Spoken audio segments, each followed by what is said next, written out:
truly such a week. You've got debate, you've got Supreme Court stuff. Yeah, I How are you think feeling? nationally speaking, this was by far the busiest news week of the year with the Chevron ruling, with the immunity ruling this morning. It's been a deluge of significant news items happening. Have you had a chance to read through any of the Supreme Court rulings? Well, I glanced through the immunity ruling at least, and that one was really fascinating to me. And clearly, it more or less shuts the door on a pre-election trial for the former president, given that they're going back to the lower courts to see whether or not his actions to sort of stop the certification of the election and even reverse election results. They have to determine whether that's an official or an unofficial action in this lower court, and that seems like it's going to be a lengthy process. Okay, we are going to get started. Thank you everyone for being here. Welcome to Bridge Elections FAQ, a show where we answer your questions about the 2024 election.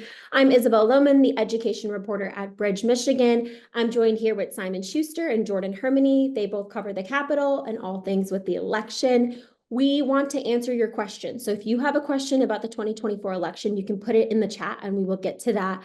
Before we get really into the weeds about the 2024 election, it's been a very busy week over the last few days. We've had Supreme Court rulings. We had the debate on Thursday. We also had the state budget get passed in the really early hours of Thursday. Simon, debate started on Thursday. Joe Biden did not do well. We saw a lot of headlines afterwards. What are you hearing from Democrats in the field?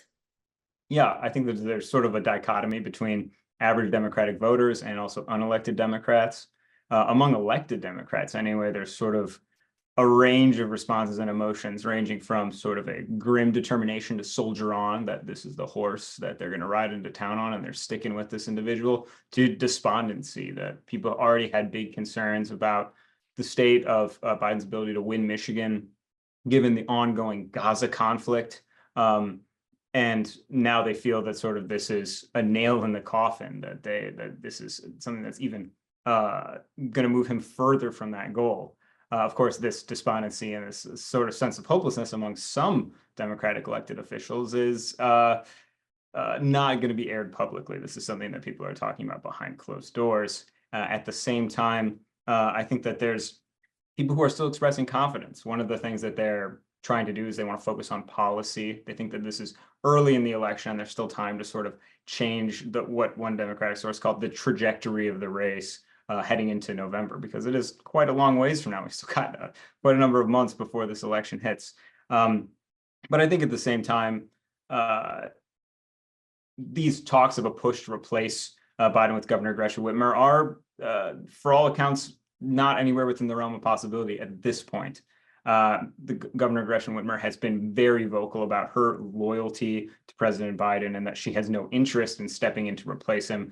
But again, things can change quickly in this race, especially when so much is fluid right now with sentiments among high-ranking Democratic officials and some of the perhaps bureaucratic and procedural obstacles that would stand in the way of replacing Biden on the ballot in all 50 states. So as of right now, I don't think that it's very likely or possible, but it is still interesting to look into what that process would require as sort of a thought experiment if that were to happen. Okay, let's run that thought experiment for a second. If Governor Whitmer were to run in the next few months, who runs the Michigan government?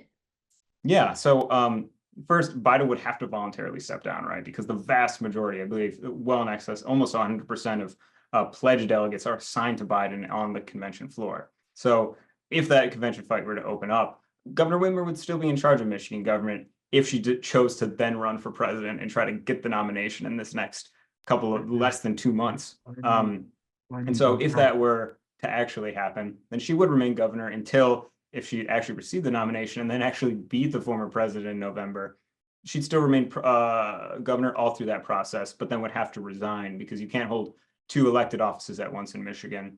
As the inauguration of then, future President Whitmer happened, and then Garland Gilchrist, the lieutenant governor, would lead the state. But again, there's a whole lot of stuff that would have to happen in the interim for that to be possible. Totally. Okay, Jordyn, you, along with a really busy budget week, we're also reading a book, Governor Whitmer's book. What can you tell us about that? That comes out next week. Well, yeah, no. So I mean, we've been talking a lot about Whitmer for President, Whitmer's name being floated, and I joked in my sort of review write-up that I put up last week. If she's not running for president, I don't know if the people who are responsible for writing her memoir also got the memo. It very much reads like a book for somebody who has presidential aspirations. It is a sort of open letter in my view of here's who I am as a candidate. Here are some of the big things I struggled with during my first term in office, from COVID to the kidnapping plot that we're well familiar with, to the breaking of the Edenville Dam, and all the way down to some of you may remember when she was caught during COVID orders dining at the Land Shark in East Lansing. So she kind of goes over her quote unquote greatest hits of her time in office and time prior to the governorship that she now holds. And it does really read like somebody who is trying to present a version of themselves for people who may be unaware of who she is as a politician and what she stands for. And from there, it wouldn't shock me if, you know, this is her leaping off point. Whether we're going to see that this presidential term, obviously huge question mark, caveat. Like Simon just said, there's a ton of stuff that would need to happen first if she's even interested. I know earlier today she reiterated that she's again backing Biden after a Politico article came out, which seemed to suggest that the president might struggle with gaining votes in the state. But for what we know right now, she's not running. The book doesn't read like that, though. What's one piece of information that you learned in this book that was interesting? I would say that I found it pretty interesting, mentioning the kidnapping plot, that she actually wants to meet with some of the individuals who did enter in a guilty plea initially. She basically wants to meet with them and figure out why these individuals wanted to do what they were planning to do. And if you'll recall, there was a group, they were associated with a militia known as the Wolverine Watchmen, had plans to potentially kidnap, possibly kill the governor during the height of the COVID-19 pandemic. There's a lot of frustration surrounding her stay-at-home orders. And so the biggest thing to me is that she wants to meet with these individuals. She said that that hasn't happened yet, that the time hasn't been right, either due to court cases or I just imagine her own extremely busy schedule. But that particularly stuck out to me and seemed of note. Yeah, it sounds like a book that has a lot of anecdotes in there that could come up, whether she, I know it doesn't seem likely right now, but if she were to run right now or in the future, for sure. Okay, so we've talked about the debate, we talked about Whitmer. We also had a budget week last week. Jordyn, you were in the legislature. Simon, you were as well. Simon, what can you tell us about the budget that passed last week and what earmarks are in there? Yeah, well, first I have to owe my colleagues, Jordyn and Lauren Gibbons, all due credit because they were the ones who stuck it out for hours and hours as that final votes were assembled, and they got this over the finish line at around 5 in the morning.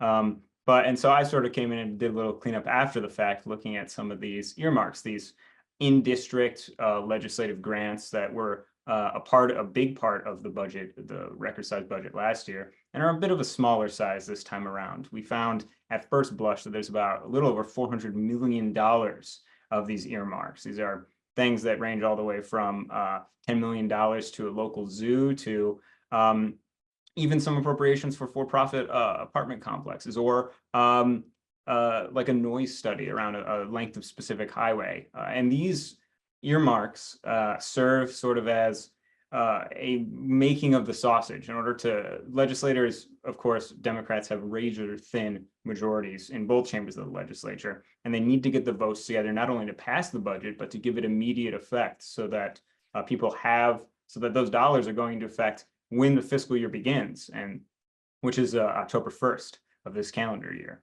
And so there's a lot of balls up in the air, and they have to be able to get all these votes together. And so by getting people sort of pork, as they call it, pork barrel spending, little grants that they can bring home to their district to show that they're delivering for their constituents, that's part of the way that this makes this work.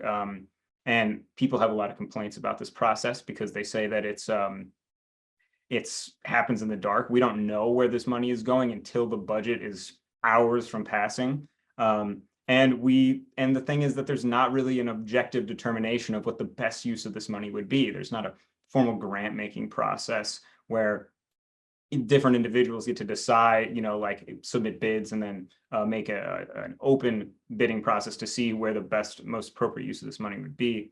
And what we've seen in the past is that people who are either very prolific donors to people who are in charge of federal government or have personal connections to politicians often ended up, for one reason or another, becoming the recipient of these grants. And so there was a little over 200 of these this year, which is significantly down from the more than $1 billion that we had in last year's budget in terms of earmarks. But it shows that these are still continuing to be a significant portion of this more than $80 billion budget because of what they do in terms of making the sausage, getting people over the finish line, and the lack of transparency that we have in the process. I think that lack of transparency thing is really important and something that Bridge is going to continue to report on, whether it's the earmark process or the FOIA process, or even though everyone's asleep at 3 a.m., what happened at 3 a.m. Jordyn, I know you had a late night last week. We had a reader question who asked, I'm a Democrat and only Republicans are running for local office in my township. Can I vote in that race? So I will say that it somewhat depends. So if you are voting in the primary, we don't require voters to register by political party, but you do have to pick a ballot, either Democratic or Republican, to vote for in that election. And when that occurs, obviously, if you pick a Republican ballot, you can't vote for Democratic candidates and vice versa. Obviously, we at Bridge, Michigan, we would never, ever tell you how to vote. But, you have that ability to choose between the two. Now, if we go to the general election, you do have the ability to pick either Republican or Democratic candidates. You also have the ability to vote straight ticket, which is basically you fill in a bubble and you say, if I want to vote for every single Democrat on my ballot, you can just pencil that right on in. That would not allow you to, however, then decide last moment that you would want to do a split ticket, as we call it, where you vote for either Democrats or Republicans. The moment that you would, pencil in that you're voting straight ticket, but then try and vote for a Republican, it would nullify your ballot. So you would have to go through candidate by candidate and fill that out. But I suppose to answer your question, it really does depend which election you're voting in. Good to know. Good to know. Also, a reminder to readers and viewers, if you all have any questions about the 2024 election, you can throw them in the chat and we will get to them in just a little bit. Simon, last week we had a question about voter rules and we had someone ask about the federal rules process. The state says the federal rules prevent them from immediately canceling voter registration. What are those rules? Yeah, so these instructions that state has to follow comes from a 1990s piece of legislation that passed in 1993 called the National Voter Registration Act, which shows that states cannot just sort of wantonly cancel people's voter registration, that they have to go through a process. And that those rules contend that you have to be inactive for 2 federal elections. So really a span of at minimum 2 years, but really oftentimes 4 or more before they can send you a notice of cancellation. And then if you fail to respond to these notices of cancellation, then the state can cancel your registration. And so people move out of the state all the time, but the states often don't have an effective way of sort of tracking this. One of the reasons why there's so many people slated on Michigan's roll to be canceled now is because every voter in the state was sent an absentee ballot. And then in the 2020 election, because we were in the middle of a pandemic, and for the individuals who were solicited about an absentee ballot, and then that mail was sent as undeliverable back to state officials, that was seen as sort of an inactive response. And that's one of the things that sort of can begin the clock on this cancellation process. So in Michigan, our voter rolls are more bloated than they are in other states. Like we have more people on the rolls than we have eligible voting age population of citizens here. And so this is something that's drawn a lot of criticism for the state. But whether or not that's going to shift in the next couple of years because of voters who continue to be inactive and have their registrations canceled, that remains uncertain. One of the ways that you can have your voter registration canceled more quickly is you can apply to have it canceled. If you move out of state, or I don't know, you just don't want to vote anymore, you can apply and then say, like, please cancel my voter registration. But one of the ways that people are able to track whether this happens or not in between states is an organization called ERIC. It's about 24 states right now that send each other information about vehicle registrations. They look at USPS change of address information and also Social Security death records as another way of sort of checking. And so by able to share information between states, they know if someone's moved in between states, and then they can start that cancellation process a little bit earlier on. The thing is, because of an onset of conspiracy-oriented information about Eric, actually a number of Republican-led states over the past 3 years have dropped out one by one from this organization, claiming that it's a Democratic front for voter registration. But in reality, it's actually working to help people get off the voter rolls more quickly and ensure that there's not instances of voter fraud. And so as we see this organization, this coalition of states become less potent, it does make things a little bit more difficult for these states to clean up voter rolls. And is Michigan a part of ERIC right now? It is, yes. And the director of elections, Jonathan Brader, here in the state, was actually the immediate past chair of that organization. Gotcha. Okay. Interesting to see that those 26 other states aren't a part of it. Jordyn, we had a question from a reader. They said, are undocumented immigrants allowed to vote in this election? So the short answer is no. And the longer answer is also still no. You have to be a US citizen to vote, whether that's in a state election, a federal election. In 1996, Congress even passed a law that prohibited non-citizens from voting in federal elections. There have been a couple other states that have gone and taken it a step further by explicitly creating laws that say if you're a non-citizen, you can't vote. But nobody who's a non-citizen is allowed to vote in either Michigan's elections or federal elections again. It is also such a small problem that in 2016, there were only 30 documented incidents of non-citizens voting in an election, based off of, the 23.5 million people who voted. So that's hardly even a drop in the bucket. Non-citizens can't vote, and it's not as big an issue as potentially certain outlets or organizations may lead you to believe. Simon, what safeguards exist in Michigan to guarantee that no one votes twice? Yeah, so this is an interesting question because there's sort of two sets here. There's people who are trying to vote twice within Michigan and then trying to vote twice between different states.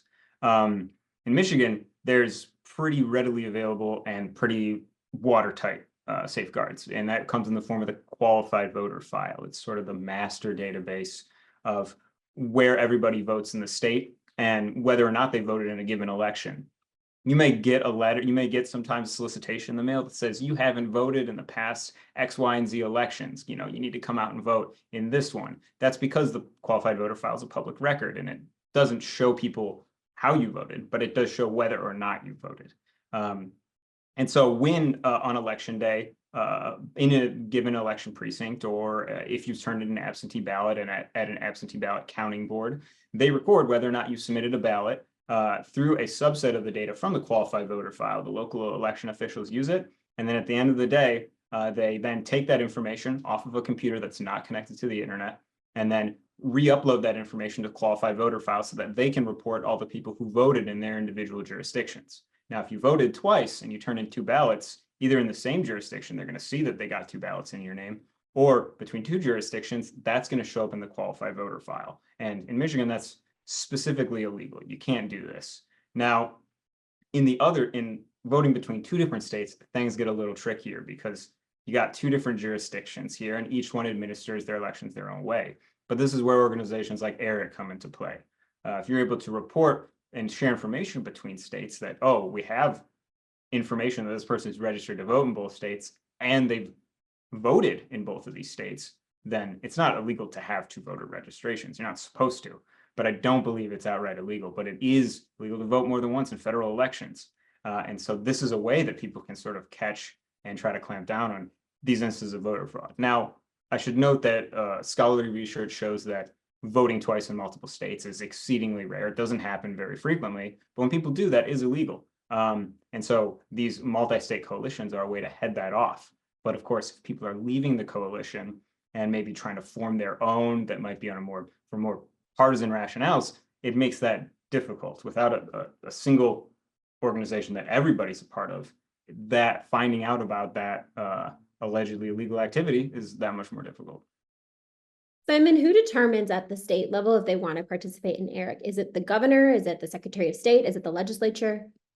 Yeah, so the Secretary of State, I believe, has the authority to join. At least I know in other states, secretaries of state have said, we're no longer participating, particularly in Louisiana. They were the first to announce they weren't pretending because of actually an article that they read in the Gateway Pundit, which is a conspiratorial organization.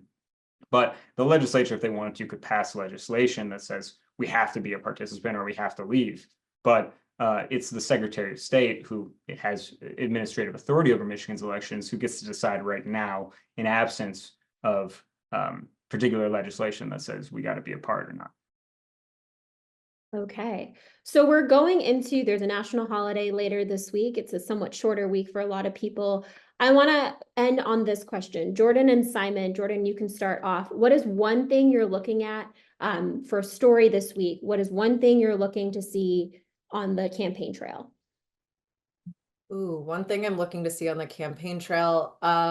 You know, I personally, I'm still really keyed into this whole Whitmer for president thing. I know it seems like quite the moonshot, but you know, there is a lot of buzz around her right now, especially with the showing at the debate. A lot of Democrats were very displeased with the way that Biden presented himself. He was very mumbled. It seemed like his stutter got the best of him. He just did not present a air of somebody who could frankly survive another shot at the presidency. She has obviously gone on record by saying, you know, no, I'm backing Biden, I'm riding with Biden. But you know, things can always change in politics. It can even be over a matter of hours. So that's definitely something, at least this week, I'm keeping my eyes on. Simon? I think by that same turn, that's how Democrats are responding, especially elected Democrats, to this situation that they find themselves in is really fascinating to me. One of the things that I think is interesting here is that people who are not out and out champions of the president are taking a similar tack to Republicans who were in the same stance in 2020, which is that when you're voting for this guy, you might have reservations about him, but you're not voting just for the man, you're voting for judicial appointments and a federal bureaucracy, you know, 2 million employees and this whole administrative apparatus and all the decisions that it's going to be making over the next 4 years. So even if you don't like the guy, even if you're concerned about him, and you know, whatever state he may be in terms of aging, you know, you need to vote so that you can support all of these other ancillary things that come along with having a president of your party. And so that sort of switch is interesting to me. Another switch that we've seen, I think, from 2020 is Republicans also moving in the reverse direction on alternative voting methods. And that's, you know, whether you're mailing in your ballot or voting early or same day registration, they want to propel turnout because this is our elections have become so base oriented about taking each party's most loyal supporters and getting them out to the polls. They want to do an all above methodology. So while the former president, as an incumbent in 2020, was spent months railing against the legitimacy of mail-in voting systems and their trustworthiness and how the election is rigged, I feel like this time around, and I'm almost certain that you're going to hear a lot less of that, and that there's going to be a lot more encouragement for individuals to do these alternative voting methods that Democrats have largely taken the steps to make more widely available to individuals. And so if this becomes a significant boon to the former president in November, they're largely going to have Democrats to thank in Michigan for that. For sure. And at Bridge, we're never going to tell you how to vote, but we do want to help you answer any questions you have about the election, whether that's the voting process, the political candidates on the ballot, how long you have for early voting, a question about how you find out who your candidates are. All of those things are important for the election, and we want to help you with that. So if you have a question you want us to answer in a future show, you can go to bridgemi.com. We have a free voting guide on there. You can also use that link to sign up for our free Politics Watch newsletter. That comes out a couple times a week. We give you exclusive reporting in there. Jordyn and Simon rotate on writing that, and it's really informative. We are so thankful that you spent part of your morning with us today at Bridge Michigan, a nonprofit, nonpartisan newsroom. If you have a question in the future, please reach out to us. Our website later today will have a full recording of this event, and you can reach out to any of the reporters with further questions. Thank you for watching, and we will be back next week.